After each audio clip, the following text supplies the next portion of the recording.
Hello my dears. आज हम पढ़ने जा रहे हैं day 7 English spoken class. Day 7 English spoken class बेहद इम्प्रेसिव है, बहुत इंपोर्टेंट क्लास है। तो आज हम इस क्लास को देखने जा रहे हैं। आज हम डे 7 तक पहुंच चुके हैं। धीरे धीरे हमारी क्लास बढ़ती जा रही है। तो आप देखेंगे डे 7 इंग्लिश स्पोकन क्लास में क्या कुछ है, क्या कुछ हम सीखने इसमें जा रहे हैं। ठीक, सो आप देखेंगे बालाजी इंग्लिश क्लासेस। आज हम पढ़ने जा रहे हैं डेमोन्स्ट्रेटिव प्रोनाउन। डेमोन्स्ट्रेटिव प्रोनाउन संकेतवाचक सर्वनाम, वे शब्द, वे वर्ड जो हमें संकेत करने के लिए हम अपने स्पोकन क्लास में यूज करते हैं, वो आज हम ग्रामर यहाँ देखने जा रहे हैं। डेमोन्स्ट्रेटिव प्रोनाउन, तो यहाँ डेफिनेशन लिखा हुआ है, क्या कुछ इसकी डेफिनेशन होती है वो सब इस लाइव क्लास के थ्रू हम आपको बताने जा रहे हैं। क्योंकि ये क्लास रिकॉर्डेड क्लास भी है, आप रिकॉर्डिंग के रूप में भी उसको देख पाएंगे। ओके, सो डेफिनेशन में क्या कुछ है वो हम इसमें आपसे कन्वर्स करने जा रहे हैं, आपसे बातचीत करने जा रहे हैं माय डियर्स। आप देखेंगे what is definition demonstrative pronoun. तो वे प्रोनाउन, वे शब्द जो किसी वस्तु, व्यक्ति या स्थान को दर्शाते हैं या उनकी ओर संकेत करते हैं, उनको हम डेमोन्स्ट्रेटिव प्रोनाउन कहते हैं। डेमोन्स्ट्रेटिव प्रोनाउन को आसानी से समझा जा सकता है। आखिर क्या कुछ है ये डेमोन्स्ट्रेटिव प्रोनाउन, तो हम बहुत ही आसानी से क्या समझ सकते हैं कि हमें किसी चीज की ओर इशारा करना है, सिंगुलर थिंग की ओर इशारा करना है, प्लूरल थिंग की ओर इशारा करना है, हमें किसी चीज की ओर संकेत करना है, तो हम इस ग्रामर का यूज करते हैं, डेमोन्स्ट्रेटिव प्रोनाउन को करते हैं। ओके, सो हम देख पाएंगे यहाँ डेमोन्स्ट्रेटिव प्रोनाउन में कौन कौन से वर्ड है जो हमें डेमोन्स्ट्रेटिव प्रोनाउन बनाने के लिए यूज हम करते हैं। तो यहाँ देखेंगे हम डेमोन्स्ट्रेटिव प्रोनाउन में this, that, these, those word है हमारे। This, that, these, those. That का प्रयोग सिंगुलर के लिए किया जाता है, तो दिस, दोस का प्रयोग हम प्लूरल के लिए करते हैं माय डियर्स। आप देख पाएंगे बहुत ही इजी ग्रामर है डेमोन्स्ट्रेटिव प्रोनाउन। डेमोन्स्ट्रेटिव प्रोनाउन में दिस मीन्स यह हो गया, दैट मीन्स वह हो गया, और दीज मीन्स ये हो गया, और दोज मीन्स वो हो गया। ओके, सो डेमोन्स्ट्रेटिव प्रोनाउन में क्या कुछ और है ये देख पाएंगे। बताया गया है सिंगुलर और प्लूरल। सिंगुलर में जो वर्ड रखे गए हैं वो दिस और दैट है। जब हमें कोई वस्तु पास में है, नियर है, तो हम दिस का प्रयोग करेंगे, और फार है, दूर है, सिंगुलर में, तो हम दैट का प्रयोग करेंगे। This is, that is a book. This is a book यानी हमारे कोई चीज हमारे पास में है तो हम दिस का प्रयोग करेंगे। ठीक है, और जो कोई वस्तु हमसे दूर है, सिंगुलर में, जैसे वह किताब है, तो बोलेंगे दैट इज अ बुक। बोलेंगे दैट इज अ बुक, वह चीज हमसे बहुत थोड़ी सी दूर है। ओके, नियर के लिए हम दिस का प्रयोग, और जो फार है, हमसे दूर है, उसके लिए हम दैट का प्रयोग करते हैं सिंगुलर में। ओके, नेक्स्ट नीचे लिखा हुआ है प्लूरल यानी बहुवचन। ठीक है, बहुवचन में क्या होता है, दीज और दोस वर्ड है। दीज ये वस्तु है प्लूरल में, और दोस्त वो वस्तु है। दीज आर बुक ये किताबें हैं, दोज आर बुक्स वो किताबें हैं। मतलब दूर का इशारा करने के लिए हम दोज वर्ड का प्रयोग करते हैं। वर्ड यार हम यहाँ देख पाएंगे बहुत सिंगुलर और प्लूरल में हमने एग्जाम्पल भी आपको एग्जाम्पल के थ्रू देखेंगे। व्हाट इज एन एग्जाम्पल, तो यहाँ देखेंगे आप सिंगुलर में, जैसे यह एक सेब है, बोलेंगे this is an apple. This is an apple, वह एक सेब है, तो बोलेंगे दैट इज एन एप्पल, दूर का इशारा करने के लिए। प्लूरल में आप देखेंगे प्लूरल सब्जेक्ट के साथ क्या होता है, दीज आर एप्पल्स ये सेब है, नजदीक की बात हो रही है। दोज आर एप्पल्स वो सेब है, मतलब दूर की बात हो रही है, दूर की फार की बात हो रही है, तो हम दोज आर एप्पल्स इस तरीके से यहाँ सब्जेक्ट को देखते जा रहे हैं। कुछ थोड़ा सा डेफिनेशन के रूप में this, these, this, that, these और दोज, ये जो वर्ड है इनके बारे में बताया गया है।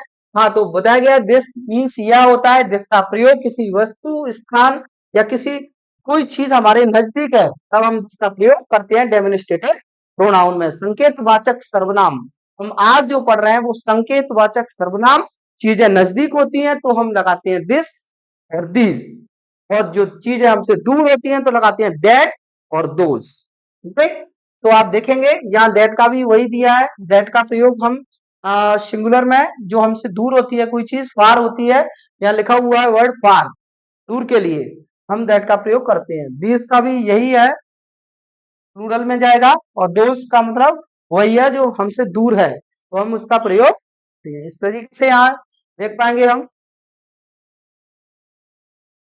डेमोन्स्ट्रेटिव प्रोनाउन को 3 टेंसों में डिवाइड किया गया है।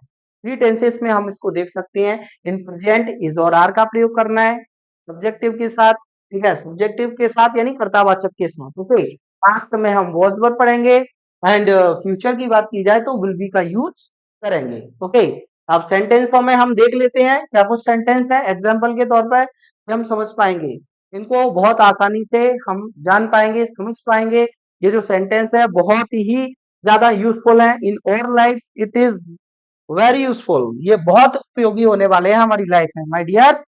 यहाँ देखेंगे आप, जैसे सेंटेंस है बिल्कुल बहुत इजी सेंटेंस, यह पेड़ है, दिस इज अ ट्री बोल सकते हैं, एक पेड़ है, this is a tree. I think आज वर्ड का प्रयोग नाउन से पहले हम कर ही देते हैं, this is a tree. Okay, यह गाय है, दिस इज अ काव, वह किताब है, that is a book, yes यह सेब है, this is an apple, this is an apple. यहाँ आर्टिकल का प्रयोग कर सकते हैं, आई थिंक यहाँ किया ही जाएगा। वन थिंग, सॉरी, यस, यहाँ, हाँ, this is a tree, this is a cow, this is that is a book. इस तरीके से हम आर्टिकल का प्रयोग कर सकते हैं। यह सेंटेंस लिखे हुए हैं, यह सेब है, तो this is an apple, this is an apple, यह सेब है। नजदीक की बात हो रही है, यह सेब है, दिस इज एन एप्पल, सब लगे, this is an apple. Okay, तो आई थिंक बहुत सारे सेंटेंस, हाँ, ये मेरे जूते हैं, दीज आर माई शूज। नजदीक की बात हो रही, ये मेरे जूते हैं, these are my shoes. Okay, ये खिलौने हैं, दीज आर टॉयज, नजदीक की बात हो रही है। वे आम के पेड़ हैं, दोज आर मैंगो ट्रीज, मतलब दूर की बात हो रही है, वे आम के पेड़ हैं, यानी दूर की बात हो रही है, दूर की बात हो रही है तो आप लगाएंगे, हाँ, those are mango trees. Those word का प्रयोग किया गया है, डेमोन्स्ट्रेटिव प्रोनाउन में जो वर्ड यूज किया गया है वो दोज है, यानी दोज का प्रयोग हम दूर की वस्तुओं के लिए, इंडिकेशन के लिए करते हैं माय डियर। यहाँ देखेंगे वे चॉकलेट हैं, दोज आर चॉकलेट। यह मेरी पुरानी पुस्तक है, this is my old book, this is my old book. यह मेरा बैग था, पास्ट में बात हो रही, this was my bag, this was my bag.